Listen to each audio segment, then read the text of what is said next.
नमस्कार। आज हम एक बहुत ही अजीब घटना पर बात करने वाले हैं। हाँ, ये दिल्ली की एक अदालत से जुड़ी है। जी, एक डॉक्टर है जिन पर कोर्ट की कार्रवाई के बीच में फर्श पर चावल फेंकने का मतलब आरोप लगा। और जुर्माना भी हुआ इस पर। हाँ, और बात यही खत्म नहीं हुई। कुछ वकील जो वहां थे उन्हें शक हुआ कि कहीं ये काला जादू वगैरह का मामला तो नहीं। तो हुआ ये कि सुनवाई चल रही थी और जो आरोपी डॉक्टर साहब हैं उन्होंने जज के बैठने की जगह, वो जो डाइस होता है, हाँ, डाइस, उसके नीचे चावल बिखेर दिए। अब जब उनसे पूछा गया तो कहने लगे कि जी वो तो गलती से गिर गए। और कोर्ट के स्टाफ ने ये भी बताया कि पहले भी एक बार ऐसा हुआ था। पहले भी? हाँ, जब जज छुट्टी पर थे तब भी उसी जगह चावल मिले थे। तो ये पैटर्न था एक तरह से। बताया गया कि करीब 15 से 20 मिनट के लिए काम रुका। जो एडिशनल सेशंस जज थीं, शिफाली बरनाला टंडन, उन्होंने इसे काफी गंभीरता से लिया। अच्छा। उनका कहना था कि भाई अदालत की गरिमा, उसका सम्मान बनाए रखना बहुत जरूरी है। ये कानून के शासन के लिए एकदम बेसिक चीज है। सही बात है। अगर ऐसी हरकतों को नजरअंदाज कर दें तो फिर तो कोर्ट का काम ही करना मुश्किल हो जाएगा।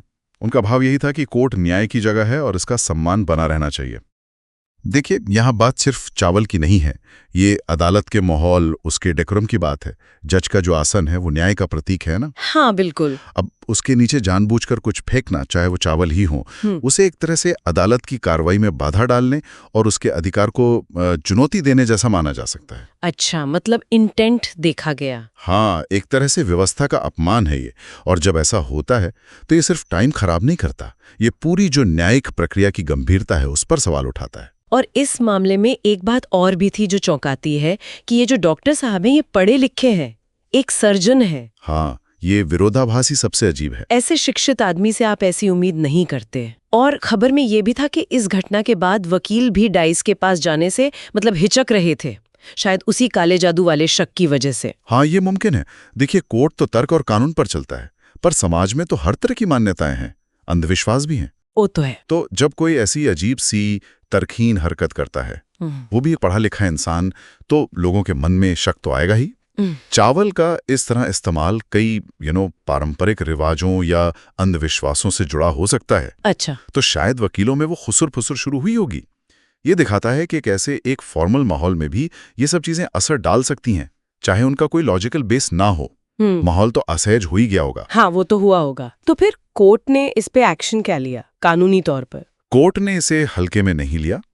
जज साहिबा ने भारतीय न्याय संहिता यानी BNS 2023 की धारा 267 के तहत खुद ही इस पर कार्रवाई की। Okay, section 267। हाँ, ये धारा उन कामों से जुड़ी है जो जानबूझकर कोर्ट की कार्यवाही में बाधा डालते हैं या कोर्ट का अपमान करते हैं, जैसे शोर मचाना या अदालत के अधिकार को ना मानना। तो यहाँ चावल फेंकने को कार्यवाही में बाधा माना गया। बिल्कुल, उसे विघ्न डालने वाला काम माना गया। और सजा क्या हुई? खबर में ये भी था कि डॉक्टर ने माफी मांग ली थी। हाँ, माफी तो मांगी थी उन्होंने, बाकायदा लिखकर माफी मांगी, पछतावा भी जताया।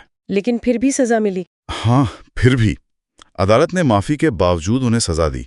अदालत उठने तक की सजा मिली। अदालत उठने तक? इसका क्या मतलब होता है? इसका मतलब है कि उन्हें उस दिन कोर्ट की कार्रवाई खत्म होने तक हिरासत में रखा गया। ये अक्सर कोर्ट की अवमानना जैसे मामलों में दी जाती है, एक तरह की सांकेतिक सजा है, ये दिखाने के लिए कि अदालत अपना अपमान बर्दाश्त नहीं करेगी। और जुर्माना भी लगा था शायद। हाँ, साथ में 2000 रुपए का जुर्माना भी लगाया गया। तो माफी के बाद भी सजा इसलिए दी गई ताकि एक मैसेज जाए। बिल्कुल, संदेश यही था कि कोर्ट की प्रक्रिया और उसके सम्मान से खिलवाड़ नहीं चलेगा, चाहे इरादा कुछ भी हो या हरकत कितनी छोटी लगे। यह न्याय व्यवस्था की गंभीरता और अनुशासन की अहमियत दिखाता है।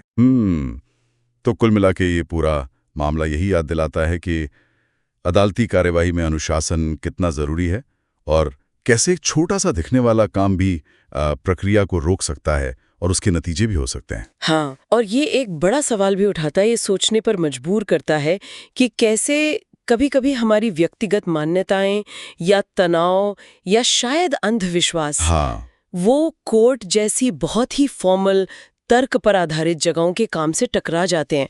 और न्यायिक सिस्टम कैसे प्रतिक्रिया देता है, वो व्यक्ति के इरादे या विश्वास से ज्यादा अपने प्रति हुए अनादर और प्रक्रिया में पड़ी बाधा को देखता है। सही कहा। श्रोताओं के लिए भी ये सोचने वाली बात हो सकती है कि आखिर ऐसी कौन सी मजबूरी, कौन सा दबाव या कौन सी गहरी मान्यताएं रही होंगी जो एक पढ़े लिखे प्रोफेशनल व्यक्ति को भी इतने गंभीर माहौल में ऐसा अजीब व्यवहार करने पर मजबूर कर सकती हैं